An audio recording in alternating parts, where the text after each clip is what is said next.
नमस्कार, मैं डॉक्टर रचना मेहता आज आपको बीए फर्स्ट ईयर का एक बहुत ही इंटरेस्टिंग मगर जिसको ज़्यादा बच्चे नहीं पढ़ते हैं वो टॉपिक पढ़ा रही हूँ और वो है राजस्थान की स्थापत्य कला। इसको हमने 2 भागों में विभाजित किया है। आज पार्ट 1 हम कर रहे हैं।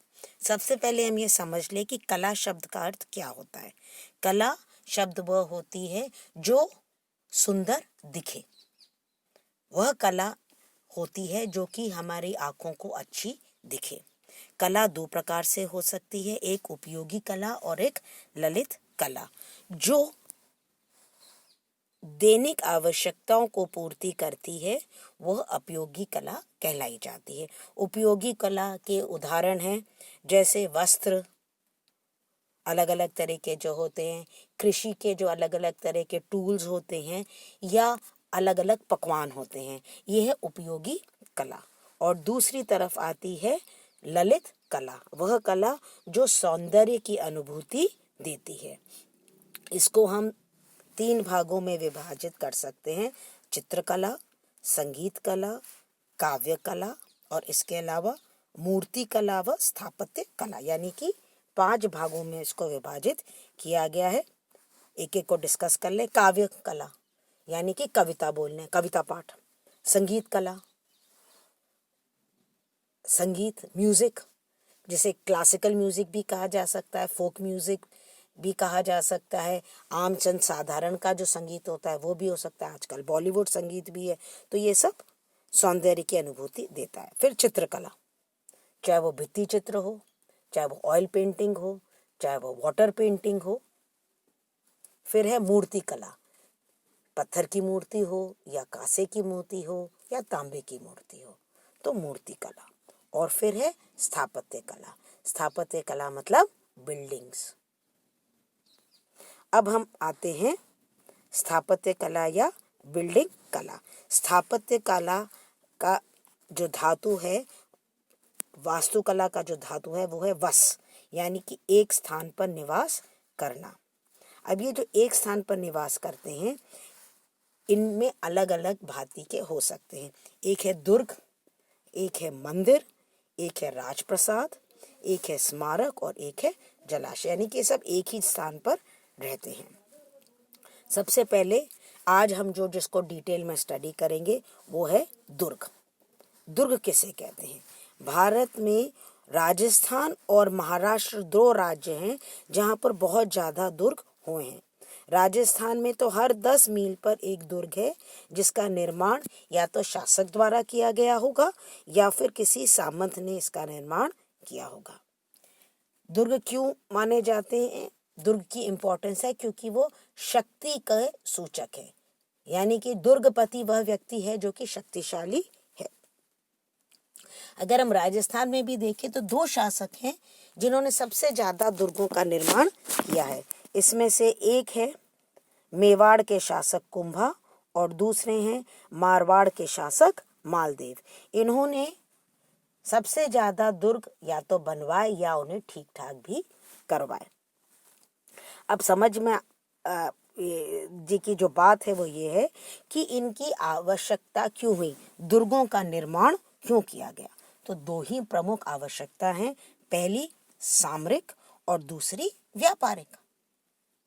अगर वो रोड व्यापार के लिए इम्पोर्टेंट है तो उसको प्रोटेक्शन देना ज़रूरी है। अगर वो रोड स्ट्रैटेजिकली या सामरिक रूप से महत्वपूर्ण है तो उस स्थान को पर भी दुर्ग होना आवश्यक है। आप लोग धौलपुर के रहने वाले हैं, आपको पता है एबी रोड यानी कि जीटी रोड यानी कि आगरा से ग्वालियर जो रोड जाती है उसके ऊपर एक बहुत ही महत्वपूर्ण दुर्ग का निर्माण किया गया है। और वो किसने किया है बताइए? हाँ, उसको किया है हुमायूं के प्रतिद्वंदी शेरशाह सूरी, इसीलिए उस दुर्ग का नाम है शेरगढ़। अब हम आते हैं, पहले जो व्यापारिक सुरक्षा वाले दुर्ग कौन कौन से थे? जालोर, सांचौर, सिवाना, मंडोर, जोधपुर में जो किले का निर्माण हुआ है वो गुजरात मार्ग को सुरक्षित करने के लिए किया गया है। उसके बाद आता है अचलगढ़ व बसंतगढ़, ये गुजरात से मेवाड़ मार्ग को सुरक्षित करने के लिए चालू किए गए थे। फिर आते हैं रणथंभौर, भैंसोरगढ़, चित्तौड़गढ़ और मांडलगढ़ के दुर्ग। ये बुंदेलखंड से ढूंढाड़ और मालवा से मेवाड़ व गुजरात के मार्ग को सुरक्षित करने के लिए इनका निर्माण किया गया था। फिर हाथीगुड़ा दर्रे को सुरक्षित करने के लिए मेवाड़ से मारवाड़ का रास्ता जो सुरक्षित होता है इस मार्ग से, यहाँ पर कुंभलगढ़ का निर्माण महाराणा कुंभा ने किया था। अजमेर से ब्यावर का मार्ग और मारवाड़ से सिंध, गुजरात व काठियावाड़ जाने का रास्ता था, तो वहां पर भी दुर्गों का निर्माण किया गया था। अब इसको हम समझेंगे कि सामान्य रूप से दुर्ग किस प्रकार के होते थे, उनका निर्माण किस प्रकार से किया जाता था। इसका सबसे महत्वपूर्ण कारण है उसकी सुरक्षा। विशाल दुर्ग में शासक व प्रजा की सुरक्षा के लिए दुर्ग के अंदर ही खेती यानी लैंड होती थी, जलाशय होते थे, मंदिर होते थे, राजप्रसाद, हाट बाजार, जनता के आवास गृह, उनके रहने की जगह, रसद सामग्री के संचय होती हेतु बड़े बड़े भंडार घर, ये सब एक बड़े दुर्ग में होते थे। इसका एग्जाम्पल है चित्तौड़गढ़ का दुर्ग। दूसरी इम्पोर्टेंस जो दुर्ग में होती थी, इम्पोर्टेंट फीचर उसका वो है कि इसकी जो दीवार होती थी वो ऊंची होती थी और द्वार व बुर्ज सुरक्षित होते थे, जिनमें थोड़ी थोड़ी दूरी पर छिद्र या छेद होते थे। छिद्र जो होते थे उनका उपयोग होता था। ऊपर के छिद्र से दुर्ग में स्थित सैनिक दूर से आते हुए शत्रु पर प्रहार करते थे। दूर से अगर कोई शत्रु आ रहा होता था तो उस पर प्रहार करने के लिए ऊपर के छिद्रों का उपयोग होता था, और नीचे के छिद्रों से प्राचीर के समीप आ जाने पर शत्रु के सैनिकों पर प्रहार किया जाता था। तीसरा पॉइंट उसका जो फीचर है वो है दुर्ग की प्राचीर चौड़ी व सुदृढ़ होती थी ताकि शत्रु की तोपें उन्हें नुकसान न पहुंचा सके, बहुत स्ट्रांग होती थी। नेक्स्ट है दुर्ग में गुप्त द्वार बनाए जाते थे जिनका उपयोग संकट के समय में होता था। अब नेक्स्ट चीज है अधिकांश किले ऊंची चोटियों या घाटियों के ढलान पर बनाए जाते थे, हाइट पर होते थे, मगर जो रेतीले जो होते थे क्षेत्र में किले मैदान में बनाए जाते थे और इनकी जो दीवारें होती थी वो ऊंची होती थी और गहरी खाइयां इनके चारों तरफ होती थी जो उन्हें सुरक्षा प्रदान करती थी। मैदानी जो इलाके होते थे वहां पे महत्वपूर्ण जो किला है वो है आपके पास का ही किला भरतपुर। किला शत्रु की दृष्टि से ओझल व दुर्गम मार्ग पर स्थित होता था, एकदम से क्लियरली वो नहीं दिखता था। और आजकल जो दुर्ग हैं उनका उपयोग केवल टूरिज्म के लिए किया जाता है, वो हमारी धरोहर है। आज उनका उपयोग सामरिक दृष्टि या व्यापारिक दृष्टि की सुरक्षा के लिए नहीं किया जाता है। अब 2-3 जो इम्पोर्टेंट दुर्ग हैं उनको हम डिस्कस करेंगे। एक है चित्तौड़गढ़ का और दूसरा है रणथंभौर का। टॉड के अनुसार 1770 के शिलालेख से प्रमाणित होता है कि यहाँ मौर्य वंश का एक भीम नामक शासक था। इतिहासकार गौरी शंकर ओझा ने कहा है कि 8वीं सदी में गोहिल बप्पा रावल ने मौर्य वंश से यह दुर्ग छीन लिया था।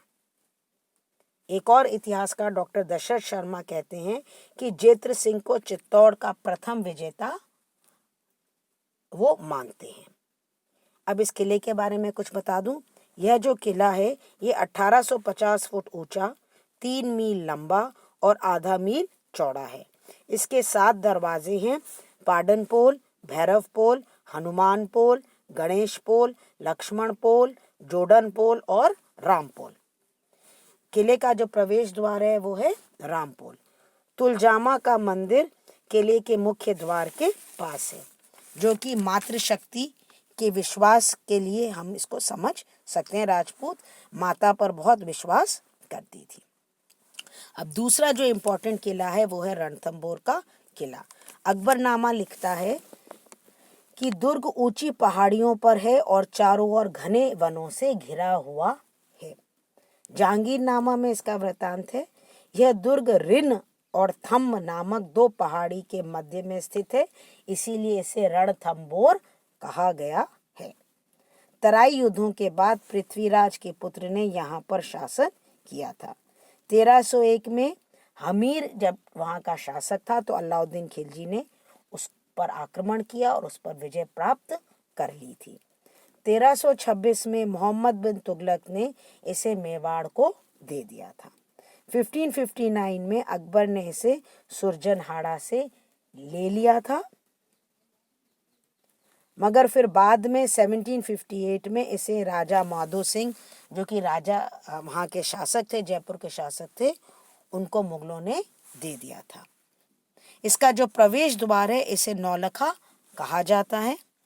अमीर खुसरो ने किले के चारों ओर 9 मील की प्राचीर बताई है और इसके अंदर एक बहुत ही सुंदर राजा जयसिंह की छतरी है। तो ये था हमारा रणथंबोर का किला। अब आगे हम दूसरे पार्ट में दूसरी चीज़ों को डिस्कस करेंगे। धन्यवाद।